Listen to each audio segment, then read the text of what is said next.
All right, today we're going to be talking about the ancient Israelites. Most of this will be kind of a review for those people who have had multiple theology classes, have studied the Bible, or anything like that. We're going to do a lot of taking from the Bible and applying it to history and where that kind of fits in history. So our past question, what was Rosetta Stone used for? If you don't remember that from yesterday, check that out before continuing, so that way you're ready for that. Our present question, who is the founder of Judaism? I actually asked this question during your pre-test, seeing if you guys can remember stuff from then as well and see what we answered with. So we'll cover that today if you don't remember. Of course, as always, we should say our prayers. So I'll let you pause here, the video here, if you want to say your prayer, and we'll continue on. Our focus today, we're going to look at how Judaism came about, what are some traditions, customs from there, different stories that came from the Torah, and how did the kingdom of Israel both rise and then fall. So we're going to look at what happened to the Jews early in history. Some of the basics that we should know about the ancient Israelites or Jews is the idea of monotheism, right? A very different view of understanding religion compared to most religions during this time. The idea of Yahweh, that there is only one God and that he controls everything. It's a different concept than what most people believe at this time. And they wrote down these different stories in the Torah, the sacred text of the Israelites. We have 5 different books, Genesis, Exodus, Leviticus, Numbers, and Deuteronomy. You might sing a song about those in theology class or something like that. Tells the creation story, the important of events that happened within Jewish history, different rules and regulations that you have to abide by, such as you can't eat pork, and there's other few things that kind of required by Jewish law. As part of this, you also should be celebrating the Sabbath, the 7th day of the week, which is Saturday. Our Sabbath is Sunday, but theirs is Saturday. So typically they have to use that for rest and for worship, and should not be working on that day. So it's kind of that, usually that's the day of the week that they would be most likely to take off, as we would Sunday, though we usually get 2 days off anyway. So through these ancient Israelites, we see the origin of this through Abraham. He was Abram, then became Abraham. Had to add a little ham on there. He began living in Sumer around 2000 BC. We're not exactly sure on the date there. There really wasn't any dates in the Bible as we can claim. But he is going to be told by God to move to Canaan. And as he moves to Canaan, he creates this covenant with God. Covenant is a promise. It's an agreement. It's some type of strong binding contract with his God. And he said that I will protect you. And mainly this came because of what happened with Abraham's son, Isaac, and how he challenged Abraham with his son. It's going to go from Isaac, then to Jacob, and then Jacob into his children, Joseph. And after Joseph moved to Egypt and they became slaves in Egypt, they are going to be stuck there for quite a few generations until finally God calls them out with the help of Moses. So if you remember the story of Moses, they think that Moses is their greatest leader, their greatest. He is the one who gave them the 10 Commandments. He is the one who led them to the Passover, where one of the dead, they killed the firstborn of the Egyptians, but saved the firstborns of the Israelites. They had all this whole, this really rich story of miracles and tragedy. And then, of course, they had to wander through the desert and challenge themselves before they could finally come back to Canaan, which they are going to rename Israel. And so once they did this, they had the first king, which is King Saul, but he didn't live up to his potential according to the people from the Bible.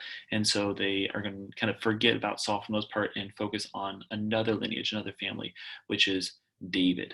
So King David was right around 100 BC, up until about 961 BC.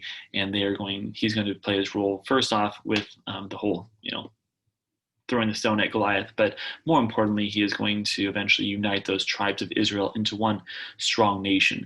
And using this thing, he must have been an excellent military advisor, or had great help with his military, because he's able to expand Israel quite a bit and protect his land through his lifetime. However, his son is going to be quite popular as well. His son Solomon, famous for God asking him, "What you would like? I give you anything in the world," and he says, "Wisdom." And that brings up, of course, the very famous story about how there was two women who both claimed to have a child. And so Solomon said, "Well, I'll just cut the child in half, and each of you can have half." And they said, "No, no, no." One will say, "No, I'll let the other person have it." And the other person's like, "Fine, I'll take them all." And shows who really cares most about the child. So um, through his lifetime, he built the temple, which was a huge and glorious, very expensive, dedicated to Yahweh and their one God. And so through this, he's going to increase trade with all of his neighbors. He is going to have a long life. But after his death, things are going to kind of fall apart. And one of the big reasons is because he had an issue with women. He had like 700 wives and several thousand concubines. And they were, of course, all wanting his attention and wanting to have them introduce their own gods and goddesses and stuff. And so that led to being some issues down the road.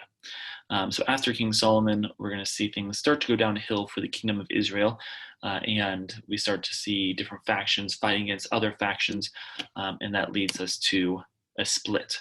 So during this time, the kingdom of Israel splits soon after Solomon's death. And we have two different areas. We have Judah in the bottom, where you'll find Jerusalem, and in the north part, you'll have Israel.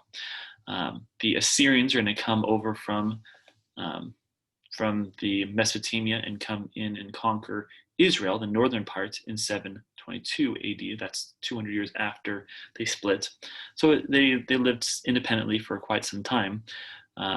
But then Judah is trying to hold on to itself down here. And notice that there's Philistina down here, the Philistines, and that kind of stuff. The Moabs, that was another group there. So while the Israelites in the north were conquered and dealing with theirs, we also have the Babylonians. Remember Nebuchadnezzar? He ends up coming and taking Judah in 598 BC.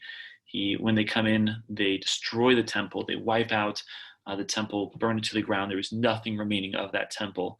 That was the first temple. And then there's the diaspora, which is the way that the Jews are going to leave their homeland and are forced to disperse across the area. Some are forced to go to Babylon. Other ones are forced to, they're going to travel to Europe. And so this is this great diaspora, this leaving. And it's spreading out of the Jewish faith. And as terrible as it is, it allows for the Jews to start roots in many different places. After the Persians come back and take over the Babylonians and then eventually take over Judah, they are going to allow the Jews to return. Not everyone does. They continue to have their homes in other places. But they come back, they rebuild a temple, and remember that the Persians are very accepting, are very welcoming of different religions, and allow freedom of religion for the most part throughout their empire. You have to pay taxes to Cyrus the Great or to Darius I or whoever, but otherwise they kind of leave you alone for the most part. So it allowed for the Jews to go back to their homeland. So at least they had some success there. Two very famous Jewish celebrations, Passover, the Seder Supper that we talk about the story of Exodus, and you'll do quite a bit with that in theology. But one thing that we kind of always are very questionable about is Hanukkah. Hanukkah is a very minor holiday. They have all sorts of fun things there, and we're going to look at how it's not Christmas. I have a little video that I'm going to have you watch separate that's going to be covering Hanukkah and a couple questions about that. So please watch the video and answer the questions through Canvas, and we will see you for your test review tomorrow. See you later.